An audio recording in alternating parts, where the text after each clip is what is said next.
ñeen di ñaan mooy ñu wàññi wax ji te jublu ci liggéey bi naka nga mën a jàngatee kàddu yi nga xam ne yëkkati nañ ko. ñan ñoo nekk di wax. waa APR. ñoom ñoo war a bàyyi wax ji aussi simple. ñoom ñoo war a bàyyi wax ji te bàyyi nit ñi ñu liggéey si lu fi yëngu lu ne ñoom rek ñoo ko yëngal. bu fi wax amee rek ñoom ñoo ko sookee. alors mënoo nag ñëw dans un pays en 2011 on te donne le pays. nga def 12 ans yàq réew mi ba mu yàqu. ne li nga yàq yow kenn du ko wax. ah kañ ku am ful la lépp lu nga xamante ni jox nañu la ko nga fekk ne waa APR ñoo ko yàq. weer ko ba pare door a jublu ci li nga xamante ni moom ngay def. te nag dañu yàgg a wax ne kaa ñu ko def boo gis kaa ñu ko waxtaanee moo ko jiitu. waaw wax donc moom moo jiitu ci lépp lu nga xamante ni war nañ ko mën a def. ñoom waa APR nañ ñuy defal un jour un bilan. ci li nga xamante ni moom la ñuy yàq ñoom ci réew mi bu dee ñoom def nañu ko da ngay gis que ni nit ñi di xëy suba ba ngoon di wax ci seen yàqu du trait ñu bàyyi lenn lu nga xamante ni ñoom yàq nañ ko te nit ñi waxuñu ko. donc ils doivent raser les murs ñoom waa APR. donc c'est soi-disant cadre yi nga xamante ni ñoom ñoo nekk dans ce parti politique bi géré woon le pays pendant 12 ans je pense que ni ils n'ont pas droit pour le moment à la parole. li ñuy war a def mooy noppi observer et xam ne ñoom lu bëri lu yàqu ci réew mi ñoom dañ ci am responsabilité. alors tey on nous parle d'un taux d'endettement de 110% de taux d'endettement. mooy que ni tey suñu PIB suñu produit intérieur brut li nga xamante ni moom la ñu am ci dette romb na ko ba yegg na ci moom à 110%. ñu wax ne ñun am nañu déficit de 14%. c'est-à-dire tey li ñu mën a produire ak li ñu war a fay différence bi ñu manqué 14% la yaa ngi gis de yàqu bi fi mu toll. alors tey jii ñu jàppoon ni Sénégal warul woon am dépassement de taux parce que norme UEMOA yi daf ne la waroo romb 70% si sa endettement. alors yéen ngeen nëbbu endettement boobu wax nañ 60% ngeen toll fekk na boobu yéen a ngi si 10%. lii kenn waru ko wax depuis 1900 dëgg la ñett. alors lii ngeen ne duñu ko wax yéen a doon def ay dettes mais bi ngeen di def dette di ko contracté jaar ngeen ci voie yëpp sauf voie yu légales yi c'est-à-dire fi ngeen demoon fi ngeen waroon dem à l'Assemblée nationale pour wax ne Sénégal dafa leb lii ak lii ak lii loolu defoo leen ko ce qu'on appelle dette cachée ba mu toll ci 3000 milliards wala lu ko topp. le rapport Cour des comptes ñëw. war ñu ci seen gestion des finances publiques bi kenn ay luuxoor kese ngeen ci def alors ngeen ne les gens ne vont pas parler ñun confier leen li gën a tuuti 1000 milliards pour la gestion crise Covid mais kenn ku ci nekk ci département bi nga nekk def ci njaaxum ba tey yéen a ngi wuyu ji haute cour de justice ngeen nit ñi duñu wax yéen ngeen jël li nga xam ne moom mooy domaine national li ñëpp bokk kenn ku ci nekk am ci cër yéen i neen ngeen di ko séddoo ba ñuy gis ay député di am ay 200 nangam terrain ci benn zone bu nga xamante ni véritablement dafa waroon servir le pays ngeen nit ñi du ñu wax yéen a jël ay marché yu nga xamante ni da ngeen koy surfacturer un ministre de la République toog de surcroît nit bu nga xamante ni dañ ne kii c'est un homme de droit mu ne surfacturation du délit mais lan mooy délit alors lu ñëpp bokk nga dépassé ko tibb ko yóbbu sa biir nga ne loolu du délit mais c'est quoi un délit yéen a fi toog marché yi yëpp yéen a koy gagné seen bopp yéen a toog ngeen xam ne dëkk bi attanul lii ngeen def ay recrutement politique ba étouffer li nga xamante ni moom mooy économie wu dëkk bi mais poste lan moo ko rey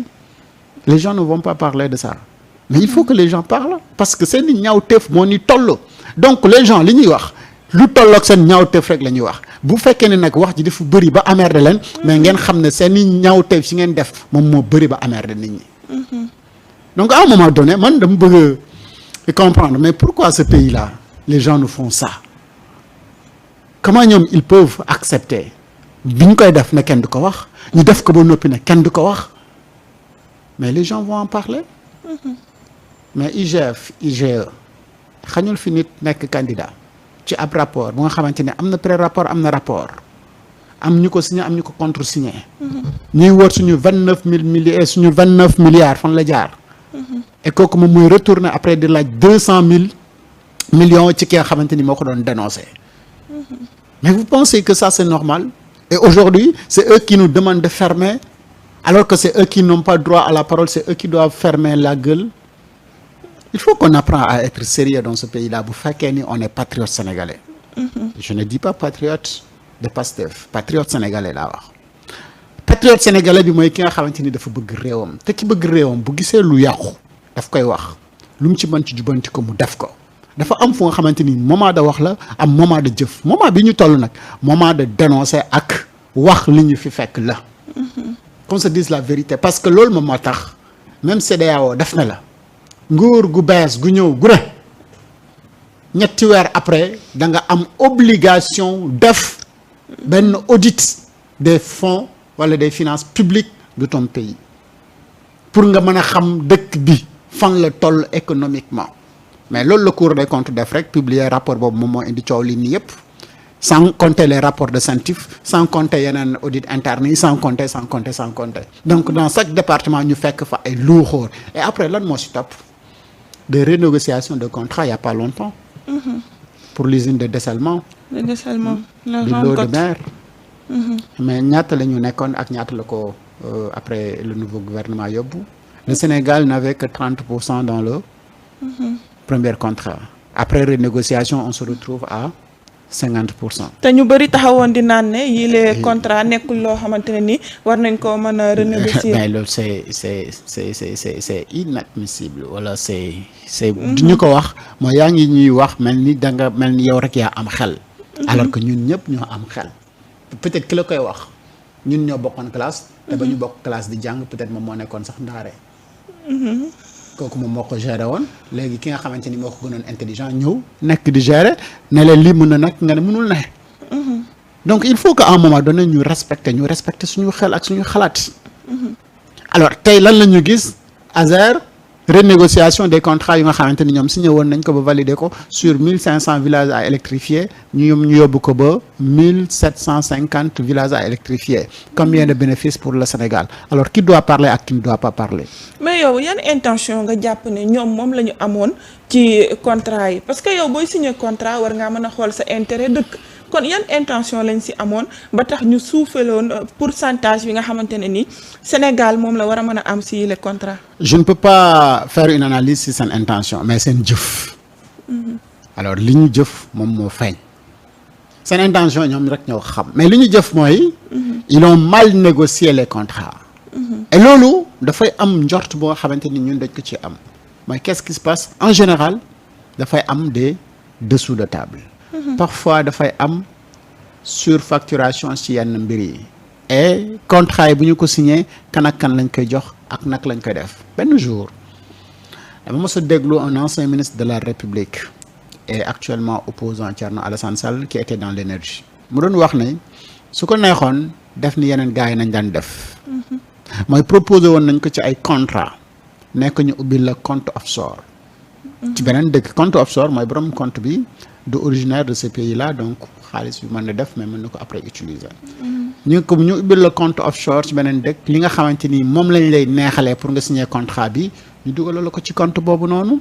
ma déduire ci ne donc les autres ministres comme ni mu ko doon wax mooy ni ñu doon defal ñeneen ñi contrat yi ñu signé yépp mën nañaa jàpp ne donc am na ay compte offshore ailleurs. yu nga xamante ni la leen gars yi doon neexale pour ñu signer contrat yu bon yooyu foofu lañ ko jaarale. et au lieu ñoom ñuy xool les intérêts du pays dañuy mos di xool donc les intérêts personnels d'abord. et bëri na si ñoom pourtant ñu lay wax ne seen dundin day li ñu yàgg nekk si nguur bëriwul de. soo defee cumulu li ñu waroon mën a am ci xaalis comme financement comme paiement si seen salaire. boo ko calculer ak train de vie bi ñu doon mën a da ngay gis que ni donc seen salaire boobu sax waru la noon permettre ñu am train de vie boobu mais au-delà de train de vie bu waroon impossible par rapport ak seen salaire bi mais bien yi nga xamante ni am nañu ko fan la jóge nan la ñu def ba am ko bu fekkoon ne dañu yemoon ci seen liggéey juste ak seen i prime ak seen salaire normalement waruñu woon mener cette vie de luxe là bi ñu doon mener mais au-delà de ça dañu am ay biens yu nga xamante ni mais kenn xamul fu mu jógee. naka nga mën a comprendre un ministre wala ku liggéey ci gouvernement ba pare ñu ne la moom am na ay appartement ay Londres ay Washington ay New York ay Paris ay yeneen ak yeneen ak yeneen i dëkk yu nga xamante ni xam nañu foofu un appartement wala une villa ñaata la fay jar naka la ñuy def ba réussir pour am ko. est-ce que du compte offshore yi te nga xam ne seen salaire mënu leen koo may. ma ne seen salaire mënu leen sax permettre vie de luxe bi ñuy ñu mëne ko benn nit ngay gis mu nekk ministre wala yor benn poste yor ñetti oto V8 yu nga xamante ni ñaata nga ciy def carburant chaque weekend nga génn dem rey nag ci def mbumbaay xumbaay lu xew ci dëkk bi pendant ce temps nga génne ay enveloppe xaalis di ko joxe alors que yow sa salaire warul romb 3 millions 500 3 millions 500 de salaire soo ko yoree tu mènes une vie comme man bi may mëne mooy que ni amoo tous bu fekkee ni nag da nga ci bëgg a dund yii nii mais war a fay sa bon war a dëkk ci kër gu luxe war a taal clim war a nangam sangam mais loolu 3 millions 500 mënu la ko permettre nga def ko nañu waxante dëgg rek bu fekkee dëgg rek la ñuy wax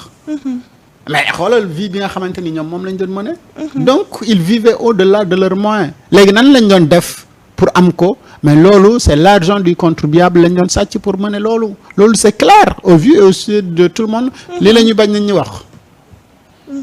mais c'est-à-dire quand tu fais une analyse da ngay wax ne non mais c'est ce qui nous demande de se taire mais c'est eux qui doivent se taire mu ne nañu bàyyi wax ji te liggéey pendant ce temps ñoom ñu ngi toog gisuñu lu ñu war a liggéeyee non seulement gaañaa ngi liggéey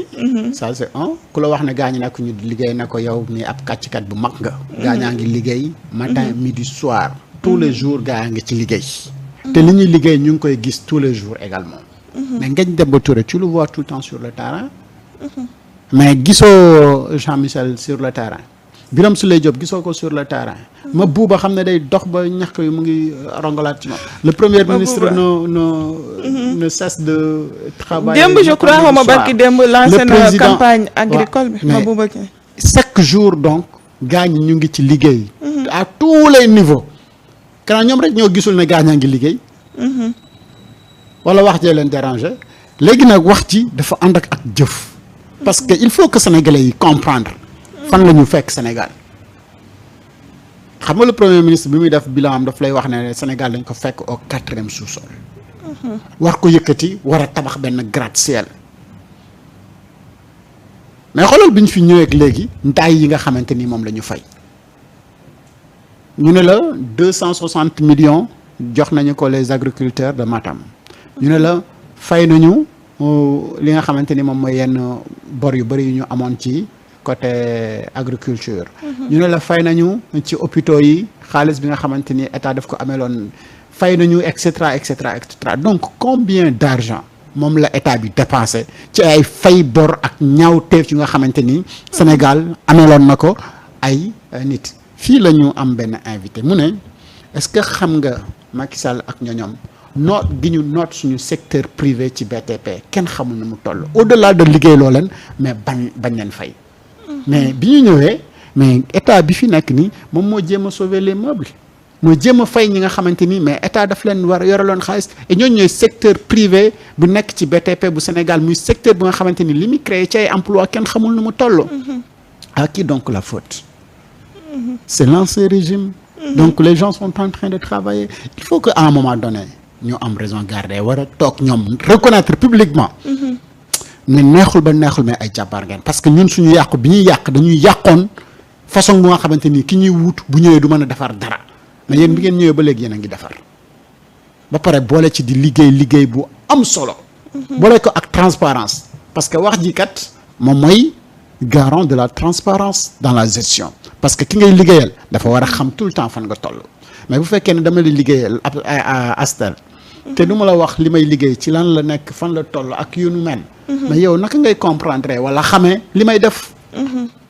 donc liggéey bi dafa ànd communication moo tax dans chaque département il y a un département de communication pour lan la pour nit ñi xam te ngeen ne ñooñu bu ñu communiquer gars